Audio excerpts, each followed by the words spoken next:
하나님 아버지, 오늘도 우리들의 모습만 보면 부족하고 연약하고 나약한 자들이 하나님 앞에 모였습니다.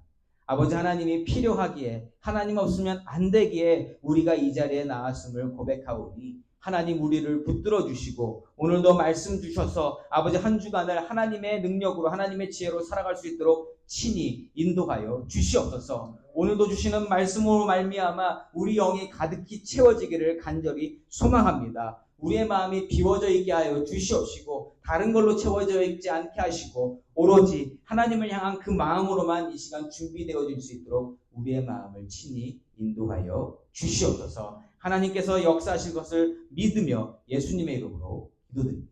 아멘. 오늘 말씀 사무엘하 14장 1절로 27절까지의 말씀인데요. 다 읽지 아니하고 4절부터 11절까지의 내용만 읽어보도록 하겠습니다.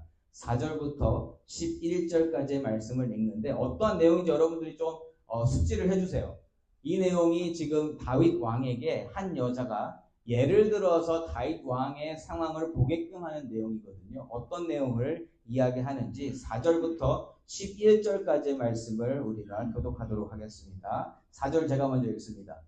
드보와 여인이 왕께 아랠 때에 얼굴을 땅에 대고 엎드려 이르되 왕이여 도우소서 하니 왕이 그에게 이르되 무슨 일이냐 하니라. 대답하되 나는 진정으로 과부니이다. 남편은 죽고 이 여종에게 아들 둘이 있더니 그들이 들에서 싸우나 그들을 말리는 사람이 아무도 없으므로 한 아이가 다른 아이를 쳐 죽인지라.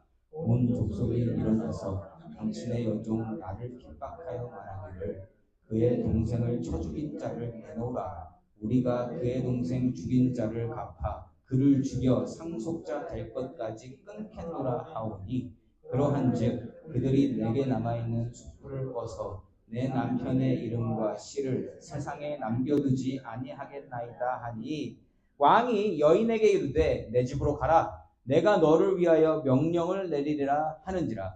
드보와 여인이 왕께 아뢰되 내 주 왕이여 그 죄는 나와 내 아버지의 집으로 돌릴 것이니 왕과 왕위는 허물이 없으리라.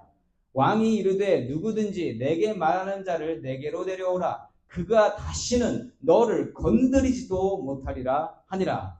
여인이 이르되 청하건대 왕은 왕의 하나님 여호와를 기억하사 원수 갚는 자가 더 죽이지 못하게 하옵소서. 내 아들을 죽일까 두렵나이다 하니 왕이 이르되 여호와께서 살아계심을 두고 맹세하노니 내 아들의 머리카락 하나도 땅에 떨어지지 아니하리라 하니라. 아멘.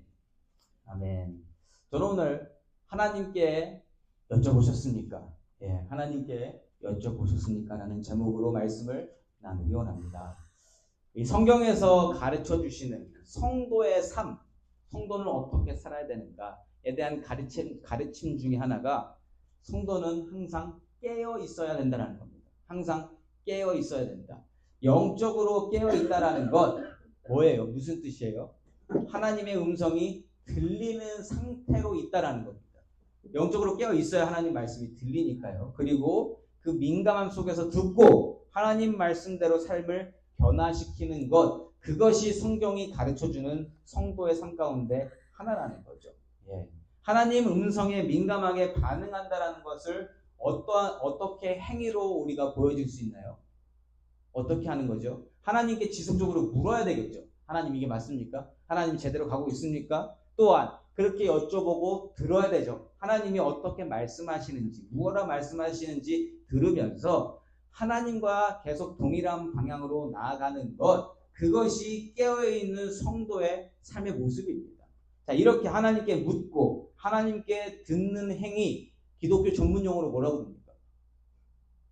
기도라고 그러죠. 기도. 기도하면서 하나님의 뜻을 찾고 하나님께 묻고 듣고 하나님 방향으로 가게 된다. 그러니까 깨어있으려면 기도해야 하고 기도하는 사람만 영적으로 깨어있을 수 있다라는 것입니다. 하나님이 원하시는 믿음의 사람은요, 그래서 쉬지 않고 기도하라고 말씀해 주시는 거예요. 너희들이 기도하지 않고서는 절대로 이 세상에 살기가 힘들어진다. 처음에도 말씀드렸지만 이 절대 기준, 이 세상을 살아가는 데 있어서 필요한 절대 기준을 기억해낼 수 있는 유일한 도구는 기도밖에 없다라는 거예요. 기도를 쉬잖아요. 절대 기준이 흐릿해집니다. 그리고 이 세상의 기준이 우리를 꽉 채우게 된다라는 거예요. 다윗이 영적으로 깨어있을 때 잘 보였던 것이 바로 기도하는 모습이었습니다. 다윗이 얼마나 많은 전쟁을 치렀습니까? 그런데 그 전쟁을 치르러 가기 전에 영적으로 깨어있을 때는 항상 하나님께 물었어요. 하나님 이거 가도 되나요? 하나님 이것이 하나님께서 허락하신 전쟁입니까? 그리고 하나님이 가라 했을 때는 갔고 하나님이 가지 마라 하면 안 갔던 것이 다윗의 모습이었습니다. 예. 여러분 기도는요 불가능한 일이 있을 때만 하는 게 아니라 내 힘으로 충분히 감당할 수 있는 일이라 할지라도 기도해야 하는 줄 믿습니다. 왜냐하면 기도는 하나님께 되어지지 않는 일을 되게 해달라고 하는 것이 아니라 이게 맞는지 안 맞는지를 확인하는 일이 기도기 때문에 내가 할 수 있어도 기도해야 된다는 거예요. 그러니까 우리가 기도에 대해서 좀 마음을 바꿔야 되죠. 내가 이걸 충분히 할 수 있다고 해서 기도를 안 하는 것은 결국 내가 하나님으로 살겠다라는 뜻과 똑같다라는 거예요. 하나님의 뜻대로 되어지기를 원하는 마음을 가지면 기도하게 된다. 하나님 이게 맞습니까? 하나님 이렇게 해도 될 것 같은데 이게 하나님의 뜻입니까? 물어보는 저와 여러분이 되시기를 예수 이름으로 축원합니다. 여러분 다윗은요 지금 왕으로서 왕의 자리는 우리가 알다시피 결정을 자기 마음대로 할 수 있을 것 같은 자리예요.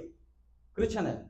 왕이 가진 어떤 권력, 능력, 그 자리가 주는 그 어떤 힘이 결정을 내리게끔 하게 한다라는 거죠. 그렇죠? 그러나 이스라엘 왕의 자리는 어떤 자리다? 그렇게 왕의 자리에 있어서 권력이 생기는 것 그것이 아니라 하나님께 대표로 묻는 자리가 왕의 자리이다. 하나님이 그래서 왕으로 세워놓으셨다. 그래서 다윗, 하나님을 사랑하고 하나님을 따르려고 했던 다윗을 하나님께서 왕의 자리에 세워놓으셨습니다. 그리고 다윗은요 초반에 하나님께 묻고 하나님께서 말씀하시는 대로 움직이는 것을 계속 배웠고요. 연습했고 그렇게 시행해 왔다. 그런데 여러분 그것을 아무리 연습했어도 내가 오늘 깨어있지 못하면 바뀌는 것이 인간이다라는 것을 성경이 잘 보여주고 있습니다. 그렇게 잘 해왔었던 다윗인데 어느 순간부터 우리가 다윗이 기도하는 모습을 보지 못해요.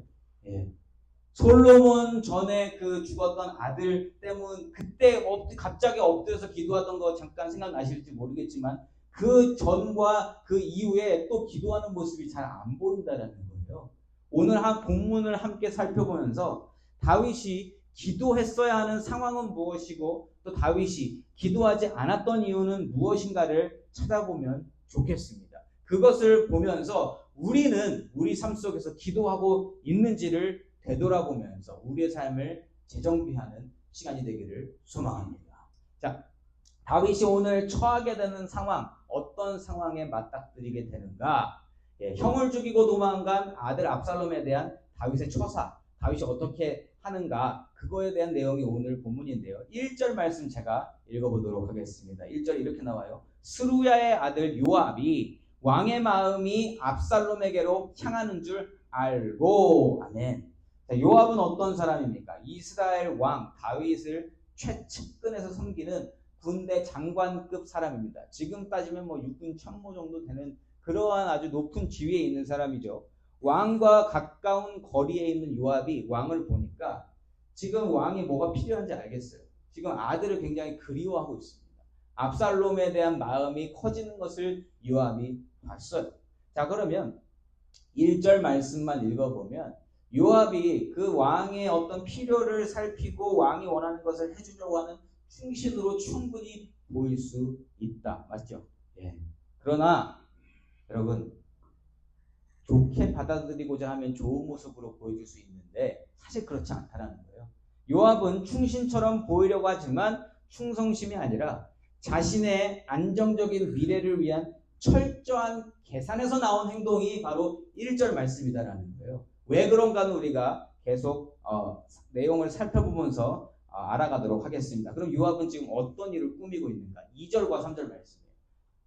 제가 읽어봅니다.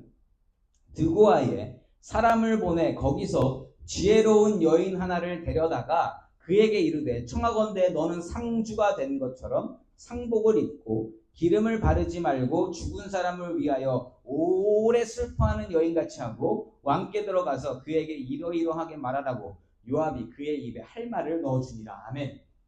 어떤 내용이에요? 사람을 샀어요.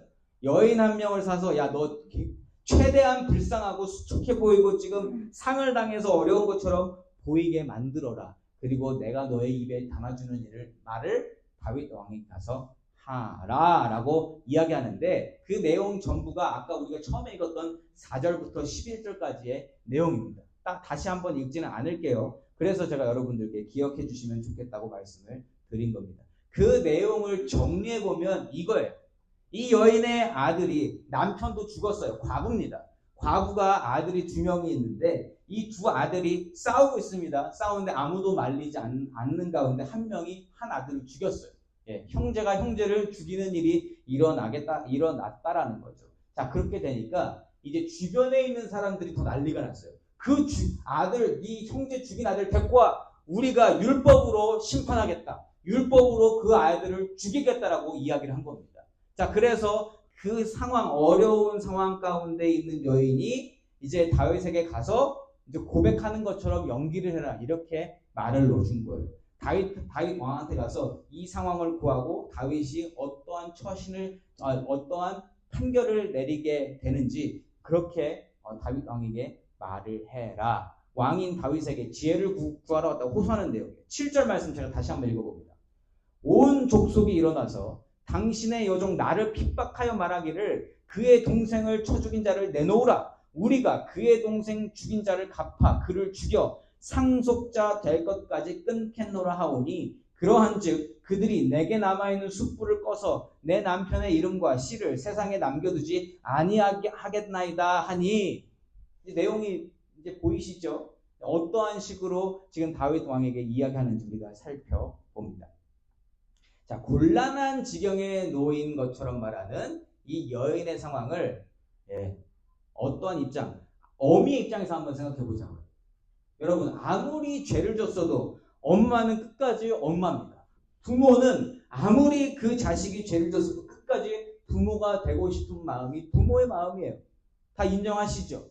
그거는 바뀌지 않는다라는 거예요. 그래서 이 상황을 아들을 너무나 사랑하는 어미의 입장으로 보면 그저 안쓰럽고 걱정되고 이성적으로 생각하기보다 감정적으로 마음을 움직일 수밖에 없는 딱한 상황으로 보인다는 거예요. 여러분, 이게 바로 절대 기준이 들어가지 않고 상황적으로 모든 것을 바라보는 세상의 모습과 같다라는 겁니다. 절대 기준이 아니에요. 그냥 어미의 입장에서 그냥 부모의 입장을 공감하는 마음으로 보면 그런 마음이 들게 된다. 자, 그런데 이 7절 말씀에 또 중요한 한 단어가 있습니다. 상속자가 될 것까지 끊겠노라. 이 무슨 뜻이에요? 지금 남편이 죽었으니까 이제 더 이상 아이는 못 낳고 아들 둘이 있는데 아들 둘이 죽으면 이 가정을 이을 대가 끊어지게 됩니다. 그런데 이스라엘 안에서 대가 끊어지는 것은 큰 저주로 봤단 말이에요. 아들을 낳아서 그 대가 계속 이어지는 게 복된 일 아니겠습니까? 우리 잘 알잖아요. 그런데 지금 사람들이 아들을 죽여서 한 사람 남았는데 그 아들까지 죽여버리면 이 가정은 완전히 대가 끊어지게 된다. 이걸 호소하고 있는 거예요. 지금 우리 가정이 이러한 모습이 되어버렸습니다. 자, 여러분, 그런데 지금 이 내용은요, 우리가 처음에 읽었던 4절부터 11절까지의 내용은 철저히 의도적으로 계산된 이야기입니다. 다윗을 특정한 방향으로 생각하게끔 만들기 위해서 요압이 정확한 시나리오를 만들어놨다는 거예요. 자, 어떻게 끌고 가고 있는가? 첫 번째, 이 여인의 상황을 이성적으로가 아니라 감정적으로 볼 수 있도록 이끌고 있어요. 부모의 입장에서 보도록 지금 이야기를 하고 있다는 것이죠. 이 어미에게는 모성애, 이 이야기를 듣는 다윗에게는 이 부성애, 아들을 생각하는 마음에 집중하도록 해서 문제에 대한 어떤 판단력을 흐리고 있다는 거예요. 절대 기준을 생각하지 못하게 하고 감정적으로 이 상황을 보게 하고 있다. 또 거기에 더불어 두 번째는 이스라엘에서 더욱 크게 여겨지는 이 상속자에 관한 문제를 또한 들춰내는 거예요. 누가 이 대를 이어갈 것인가? 더 이상 대를 이어갈 수가 없습니다. 불쌍히 봐주셔서 우리가 이 대를 이어갈 수 있도록 유일하게 남은 사람 아닙니까? 여러분 한국에서도 외동 아들은 군대 안 보내는 거 아시죠? 지금은 그런지 모르겠습니다. 그런데 왜 안 보냈어요? 그 가족의 대가 끊기니까 군대를 안 보냈단 말이에요. 한국에서도 그랬는데 하물며 이스라엘 이 시대에 대가 끊기는 건 너무너무나 큰 일이었다라는 거죠. 예. 자, 그런데 이러한 문제를 들고 가니까 살인죄에 대해서는 지금 전혀 생각을 못해요. 그 대신 다른 부수적인 일들을 통해서 판단을 흐리게 하고 있다라는 것. 이게 요압의 계산이었어요. 예. 요압은 현재 아들 압살롬에 대한 마음이 간절하지만 다른 사람들의 눈을 의식해서 아무 일도 하지 못하고 있는 아버지로서의 다윗을 정확하게 듣고 있었어요. 옆에 있으면서 봤단 말이에요. 지금 압살롬에 대한 마음이 이런데 자, 그러한 일을 해결해서 자신의 확실한 미래를 계획하고자 했던 것이 요압입니다. 요압은 이 철저한 계산 속에서 이 모든 일을 행했다라는 것이죠. 예. 자, 다윗의 마음도 알고 있었을 뿐더러 왜 그러면 요압은 압살롬을 이렇게 생각하고 있을까? 압살롬이요. 사람들에게 인정받은 사람이었거든요. 누가 봐도 차기 왕이 될 것 같은 사람이었어요. 그러니까 미리 딱 보고 계산해서 지금 보니까 다윗이 이제 죽으면 다음 사람 왕이 돼야 될 텐데 왕이 될 만한 사람이 누구인가? 요압의 계산에서는 압살롬이었어요. 자, 그런데 이게 요압만의 계산인가? 아니요. 사람들이 다 그렇게 생각했습니다. 25절부터 27절까지의 말씀을 보면 이렇게 진 거예요. 자, 온 이스라엘 가운데에서 압살롬같이 아름다움으로 크게 칭찬받는 자가 없었으니 그는 발바닥부터 정수리까지 흠이 없습니다. 그의 머리털이 무거움으로 연말마다 깎았으며 그의 머리털을 깎을 때에 그것을 달아본즉 그의 머리털이 왕의 저울로 200세겔이었더라. 압살롬이 아들 셋과 딸 하나를 낳았는데 딸의 이름은 다말이라. 그는 얼굴이 아름다운 여자더라. 아멘. 여러분 요즘도 이쁘면 다 되는 거 아세요? 사람들이 왜 얼굴을 다 뜯어고치려고 합니까? 어떻게 해서든 기를 써서 이뻐지려고 하는 이유가 뭐예요? 이쁘면 다 돼요. 여기 계신 분들은 고치지 않으셔도 다 아름다운 분들입니다. 예. 여러분 다 거울 보시면서 그렇게 생각하시지 않으세요? 오늘 아침에도 그렇게 아멘 하신 분은 하나님이 주시는 그 기쁨을 누리실 줄 믿습니다. 오늘 아침에 다 그러고 나오셨어요. 난 참 예뻐. 난 참 아름다워. 예. 여러분 근데 그게 지금도 통하잖아요. 그때도 통했다는 거예요. 그때도 얼굴이 괜찮으면 허우대가 멀쩡하면 다 괜찮은 세대였다. 근데 그게 인간 역사에 항상 그랬어요. 그렇지 않은 적이 없었다. 여러분 압살롬이 지금 압살롬같이 아름다움으로 크게 칭찬받는 자가 없어. 이 얘기가 이렇게까지 나오는 거는 굉장한 외모가 있었다라는 사람들이 그냥 보기만 해도 껌뻑 죽는 그러한 사람이었다라. 아니 오죽하면 머리털 얘기까지 나오겠어요. 머리털이 얼마나 솔직히 우리 머리털은 얼마나 귀하다고 뭐 그런 얘기까지 나오겠나 싶지만 그만큼 겉으로 봤을 때 누구나 우아하는 그 정도의 외모를 가지고 있었다라는 겁니다. 그러니까 그냥 봤을 때 저 사람이 그냥 왕이 될 것 같은 그 정도의 느낌. 그런데 여러분 겉모습만 인정받은 거죠 지금. 하나님께서는요. 그래서 나는 외모로 평가하지 않고 너희들의 거룩한 행실로 너희들을 바라보겠다라고 이야기를 하세요. 베드로전서에 분명히 나와 있고요. 하나님은 계속 말씀하셨어요. 내가 외모 보지 않는다. 너희들의 마음을 본다라고 하나님께서 말씀하신 줄 믿습니다. 그렇게 수차례 말씀하심에도 영적으로 뛰어난 자들조차도 결국 겉모습에 넘어가더라는 겁니다. 여러분 사울이 처음에 세워졌을 때 기억나세요? 사무엘이 사울을 찾으러 갔을 때 어땠어요? 괜찮은 거예요. 그리고 사람들도 사울이 다른 사람들도 머리가 하나 더 컸다 그러고 사울도 굉장히 외모가 뛰어난 사람이었거든요. 사람들이 뻑 갔습니다. 거기서. 그렇게 세워진 왕이었고, 자, 그게 실패가 됐잖아요. 그게 실패가 돼서 이제 사무엘에게 하나님이 자, 이제 이새의 집으로 가서 다음 왕이 될 사람을 세우라고 그랬는데, 자, 이새의 집에 갔더니 누굴 가장 먼저 픽했어요? 큰아들. 큰아들 왜요? 잘생겼거든. 잘생겨서 이 사람인 것 같습니다. 하나님이. 야, 너 또 그러니? 아니라고 했잖아. 그래서 누가 뽑혔다? 제일 볼품없어. 얼굴도 불구스름하고 그 당시만 해도 양치던 소년 다윗이 하나님의 손에 뽑혔던 것 아니겠습니까? 예. 자, 다시 한번. 압살롬이 사람들에게 인정받는 왕자였어요. 누가 봐도 차기 왕이 될 만한 그러한 외모를 가지고 있었다. 그래서 요압이 딱 계산이 나온 겁니다. 아무리 봐도 압살롬이 왕이 돼야 될 것 같고 백성들의 칭찬과 백성들의 어떤 그 서포트까지 받는 사람이 압살롬인데 지금 한 가지 문제가 있죠. 지금 죄를 저질러서 도망가 있기 때문에 지금 이 문제를 해결하지 않으면 이게 큰일이 나는 겁니다. 자기가 봤을 때, 요압이 봤을 때 다윗이 지금 다윗도 그렇게 생각을 하고 있는 것 같은데 차마 살인죄를 저지른 그 아들을 데리고 올 수가 없는 상황인 것 같은 거예요. 그래서 자기가 이걸 해결하려고 하는 겁니다. 해결해서 자, 압살롬을 데려온 일을 해결해서 압살롬이 왕이 되면 이 모든 공을 누가 받을 것 같아요? 자기가 받을 것 같잖아요. 요압이. 지금 이 모든 계산을 해서 일을 진행시키는 사람이 요압이라는 거예요. 예. 자, 그런데 우리가 나중에 보면 알지만 솔로몬이 왕이 되잖아요. 솔로몬이 왕이 되지만 이때 솔로몬이 드러나지 않는 이유는 뭔가? 솔로몬의 신분이 어때요?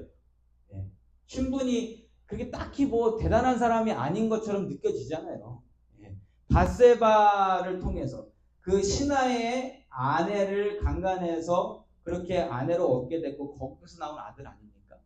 그러면 우리가 생각해도 왠지 좀 꺼림칙한 그러한 마음이 들지 않겠어요? 그래서 거들떠보지도 않았어요, 사람들이. 압살롬만 생각하고 있었다. 자, 그렇게 해서 요압의 계략은 정확하게 들어맞습니다. 예.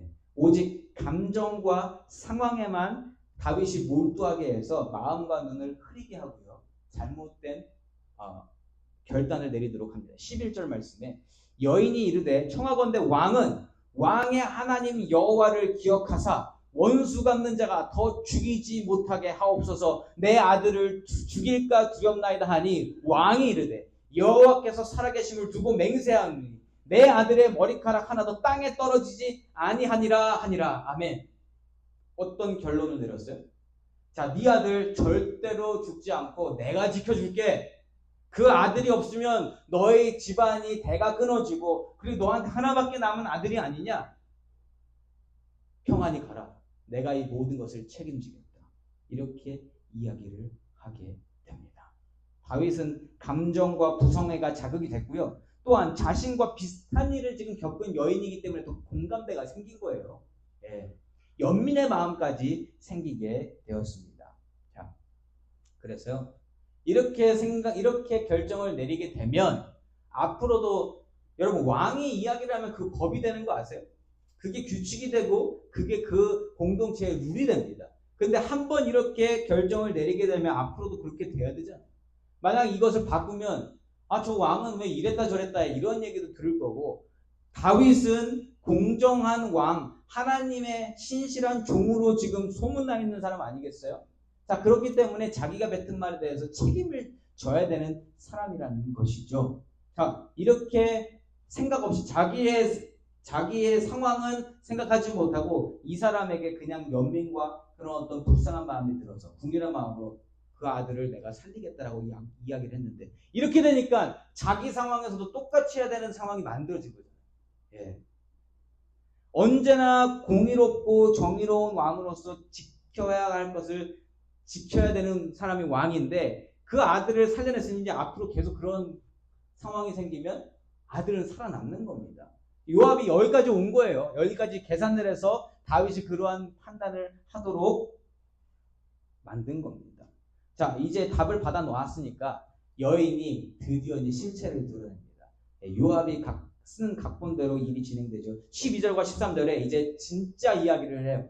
여인이 이르되 청하건대 당신의 여정을 용납하여 한 말씀을 내 주 왕께 여쭙게 하옵소서 하니 그가 이르되 말하라 하니라. 여인이 이르되 그러면 어찌하여 왕께서 하나님의 백성에게 대하여 이 같은 생각을 하셨나이까? 이 말씀을 하심으로 왕께서 죄 있는 사람 같이 되심은 그 내쫓긴 자를 왕께서 집으로 돌아오게 하지 아니하심이니이다. 아멘.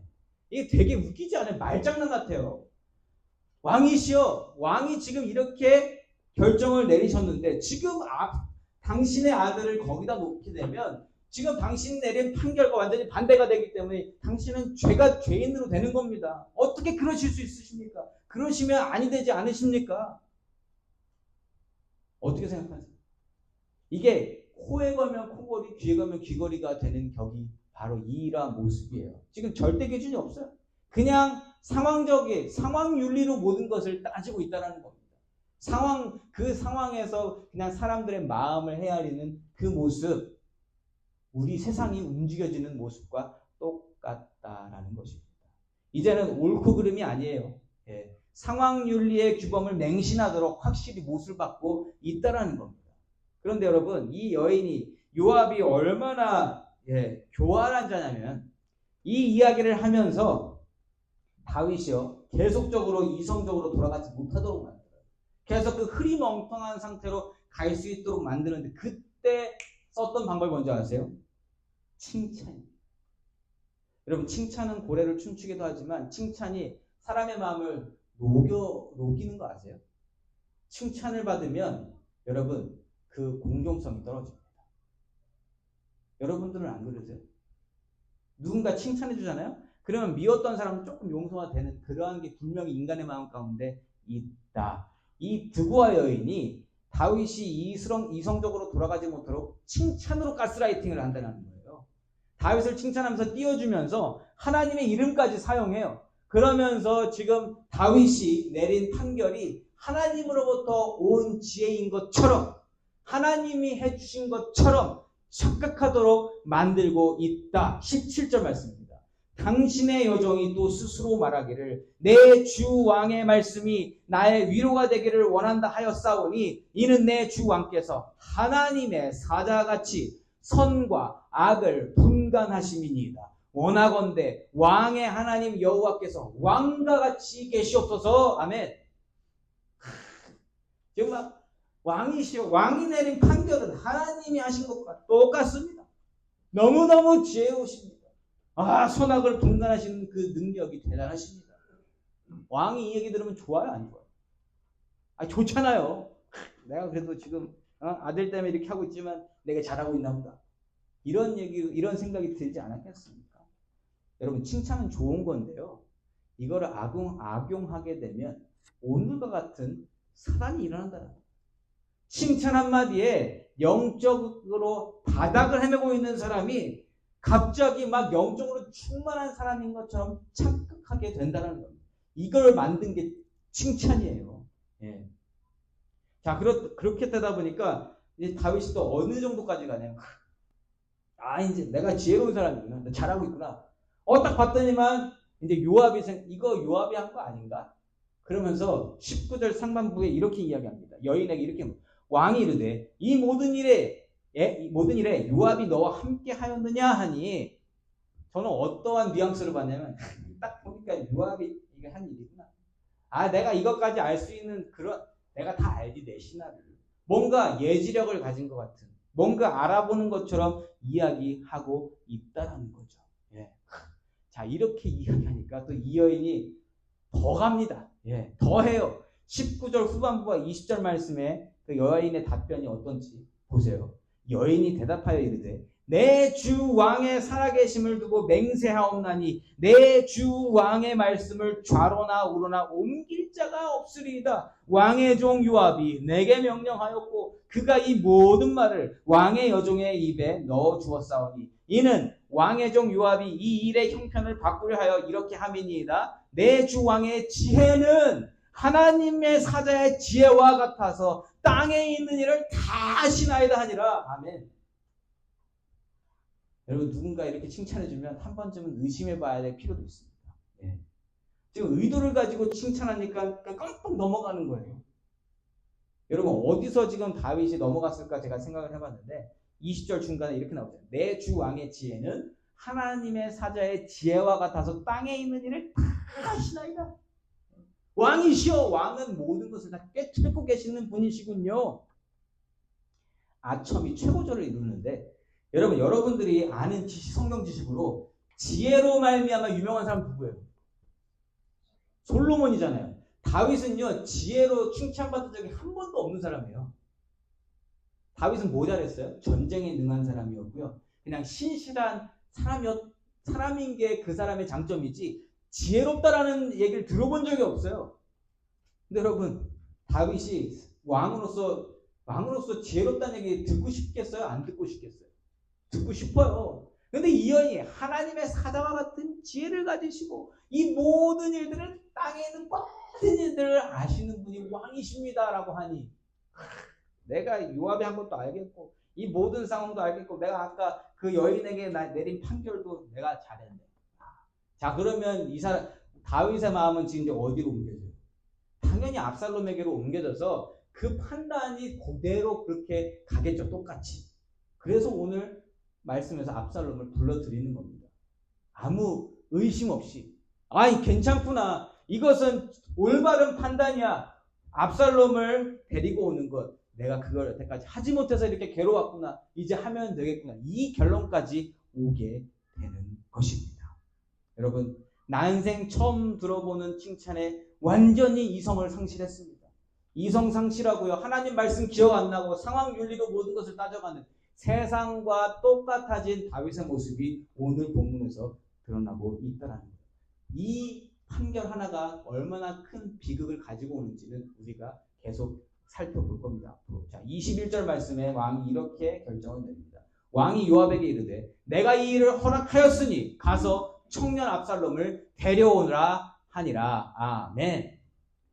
요압은 신났겠죠 지금. 요압도 스스로 막 이렇게 하면서 나 진짜 똑똑한 것 같아. 잘 됐어. 다 됐어. 이제 내 미래는 확실하게 보장받았다. 즉시 압살롬을 데려오게 됩니다. 자, 여러분, 이러한 다윗의 결정에 대해서 생각해 봐야 되는 것이 우리 숙제예요. 다윗이 지금 이 모든 것을 하고 있을 때에 하나님께 물었어야 된다는 거예요. 내가 할 수 있는 일이든 할 수 없는 일이든 하나님께 반드시 여쭤보는 게 영적으로 깨어있는 사람의 모습이라고 했잖아요. 지금 다윗은 고민이 됐겠죠. 근데 그 고민이 그냥 인간적인 고민이었단 말이에요. 하나님의 기준에, 하나님의 마음으로, 하나님 말씀으로 따졌다면 이미 압살롬은 처벌받았었어야 돼요. 자, 근데 이게 어디까지 가야 되냐면 암논까지 가야 돼요. 근데 암논이 다말을 강간했을 때 어떻게 했어요? 그냥 화만 내고 가만히 있었더라. 또 압살롬이 암논을 죽였을 때 어땠어요? 그냥 울고 막 그러다가 그냥 가만히 있었더라. 아무런 조치를 내리지 않았습니다. 왜요? 하나님께 물어보지 않았으니까.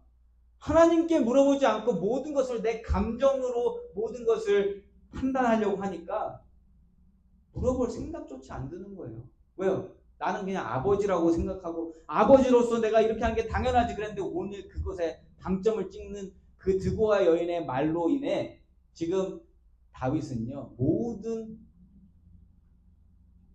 능력을 잃어버리고 지혜가 없어 모든 것을 상실했습니다. 분별력은 이만큼도 없다. 압살롬은 살인을 저지르고 나서 아무런 징계를 받지 않았어요.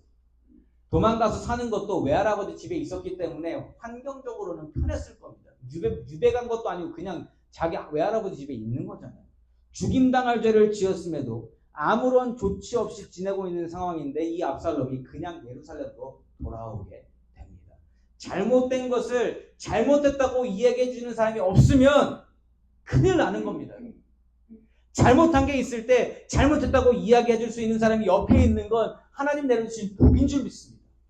여러분들이 살아가실 때에 쓴소리 할 수 있는 사람이 한 명이라도 있으면 그것은 복된 인생이라는 거예요. 왜요? 더 나빠지기 전에, 더 바닥치기 전에 하나님이 말씀해 주시는 것이니까. 근데 그게 꼭 옆 사람이 아니라 내가 말씀을 읽을 때 하나님이 주실 수도 있고요. 어떠한 방법을 하나님은 우리에게 가르쳐 주시고 계신다. 근데 여러분 그냥 방치되면 어떻게 돼요? 압살롬 같이 되어버린다. 큰일 납니다, 여러분. 아무리 죄인이라도 다윗은요, 내가 낳은 아들이요, 또 뭐가 있었냐? 사람들에게 칭찬받는 사람이잖아요. 사람들에게 뛰어나게 인정받은 사람이잖아요. 그러다 보니까 더 처벌을 못한 겁니다. 이게 무슨 기준이냐는 거예요. 세상 기준에서 봤을 때, 사람들 기준에서 봤을 때 그것이 두려워서 못하고 있었던 다윗의 모습을 우리가 보고 있다. 한마디로 다윗은 철저히 인간적인 눈으로만 압살롬을 바라봤던 것입니다. 하나님보다 아들이 먼저 보인 것이고 하나님보다 그 아들의 레퓨테이션과 지금까지 쌓아온 공적과 사람들의 인정이 더 보였다라는 것이죠. 설교 초반에 우리가 살펴봐야 되는 것이 다윗이 기도했어야 하는 상황이 무엇이고 다윗이 기도하지 않았던 이유는 무엇인지 찾아야 된다라고 말씀을 드렸습니다. 다윗이 기도했어야 되는 것은 아들 압살롬의 범죄 행위에 대해서 왕으로서 그리고 아비로서 어떻게 해야 할지 하나님께 여쭈어야 했습니다. 하나님 이거 어떻게 할까요? 내 아들이지만 하나님 이러한 일을 저질렀습니다. 하나님 어떻게 제가 판결을 내려야 되겠습니까? 어떻게 조치를 취해야 되겠습니까? 근데 기회를 놓쳤어요. 암논부터 기회를 놓쳤어요. 그리고 결정적인 순간에 생전 처음 들어보는 칭찬과 높임에 스스로 하나님이 되어버려서 이제 하나님 말씀이 아니라 사람들의 윤리와 감정이 기준으로 되어지는 인본주의적인 왕의 모습을 보여주고 있다. 우리가 대단하게 여기는 다윗이 이러한 바닥까지 내려가는 모습을 우리가 지금 확인하고 있습니다. 여지껏 더 큰 일들도 하나님께 여쭙고 더 작은 일들도 하나님께 여쭙고 움직이던 다윗이었다라는 것이죠. 그러나 아무리 그러한 다윗이라도 인간은 이 세상에 섞여서 거기에 묻혀 살다 보면 변질되게 되어 있다는 겁니다.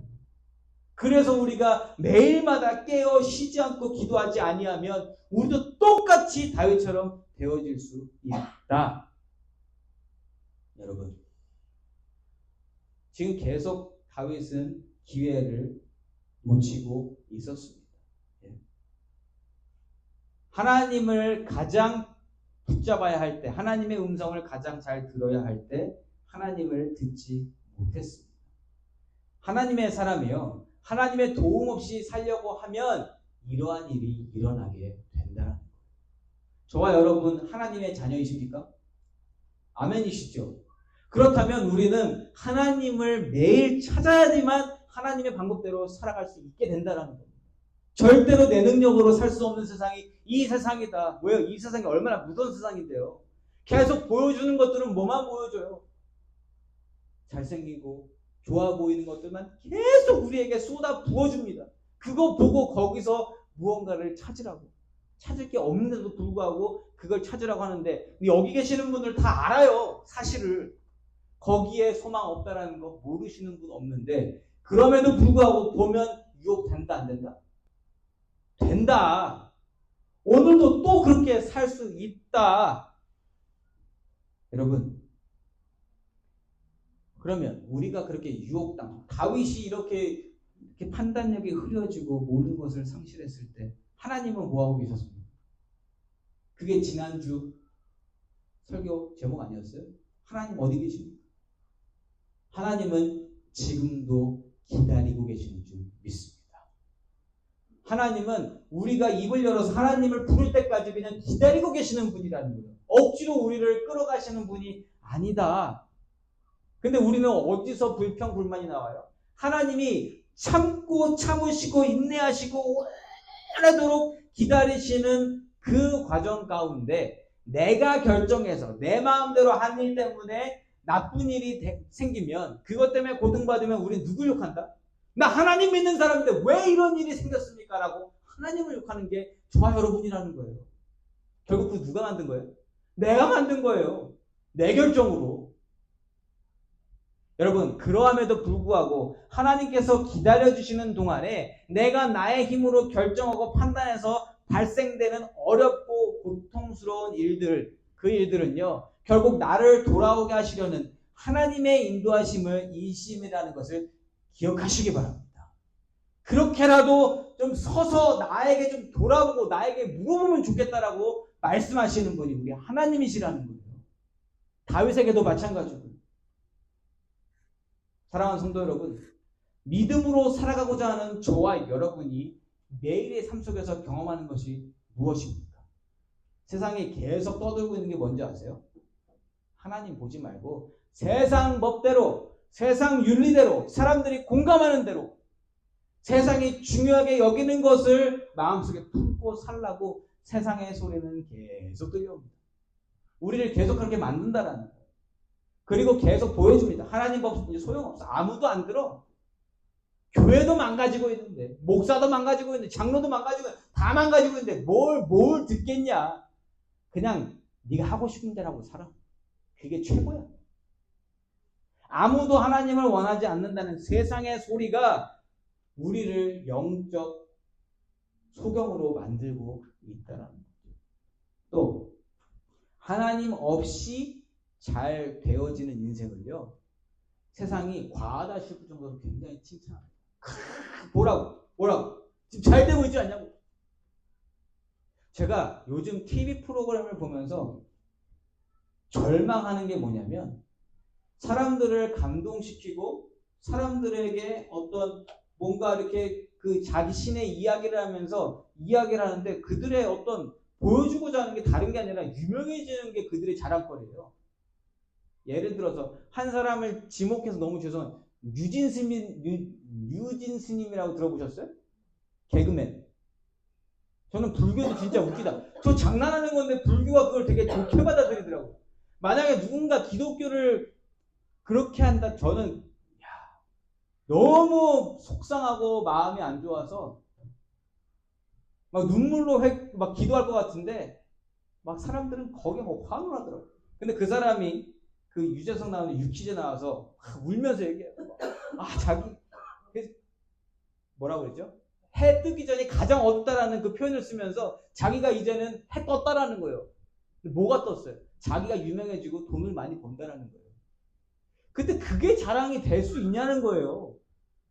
저는 그걸 보면서, 근데 그것에 공감하고 환호하고 그것에 다 빠져들고 있는, 그것을 보고 있는 사람들이 다 똑같은 생각을 가지고 있으니까 거기에 빠져드는 거 아닙니까? 너무 저는 마음이 안 좋은 거예요. 도대체 이 하나님 말씀은 어디 갔고, 하나님 말씀하시는 인간의 삶, 성도의 삶은 완전히 가리워졌구나. 그렇지만 여러분, 오늘과 같은 자리, 하나님 말씀이 선포되는 자리, 하나님 말씀을 읽으실 때 하나님 주시는 것을 들을 수 있는 그 사람이 진짜로 복된 사람인 줄 믿습니다. 세상의 소리에 속지 마시기 바랍니다. 세상은요, 자기가 뭐 이어놓고 자기가 뭐 역사를 써놓고 이렇게 막 과하다 싶을 정도로 지금 박수 쳐줘요. 왜? 그렇게 사는 게 맞다고 사탄이 가르쳐 주니까.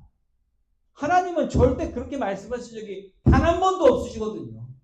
그렇다고 하나님이 멈추시냐? 아니, 하나님이 기다리시고만 계세요. 우리가 돌아올 때까지. 저와 여러분은 매일매일 세상의 소리를 듣는다 하더라도 그 안에서 하나님의 음성을 구별해낼 수 있는 하나님의 사람들이시기를 예수 이름으로 축원합니다. 오늘 제목이 왜 하나님께 여쭤보셨습니까? 인 줄 아세요? 우리가 살아가면서 하나님께 여쭙지 않으면 오늘의 다윗처럼 된다는 거예요. 나도 모르게. 하나님 없이 만약에 잘 되어지고 있다, 그럼 복이 아니라 저주인 것을 꼭 기억하시기 바랍니다. 그런데 하나님이 함께 계시는데 세상의 기준에 잘 안 된다고 해서 절망할 필요도 없으시다. 왜? 하나님의 길로 가는 것이 가장 큰 복받은 길이니까. 믿으십니까? 진짜 믿으시기 바래요. 내가 잘 되고 안 되고는 하나님께 붙어 있느냐 붙어 있지 못하느냐, 그 차이이다. 오늘도 내가 하는 일에 대해서, 내가 살아가는 방법에 대해서 하나님께 여쭈어 보시고, 또한 하나님 안에서 확신을 얻으시기 바랍니다. 세상에 물어보면 세상은 자꾸 다른 거 가르쳐줘요. 거기에 맞춰가라고. 거기에 맞춰가다 보면 우리도 다윗처럼 되는데 하나님 안에서 확신을 얻으시고 하나님 안에서 자유를 누리시고 하나님을 더욱 사랑하게 되시는 우리 투수교회 성도님들이시기를 예수 이름으로 축복합니다. 아멘.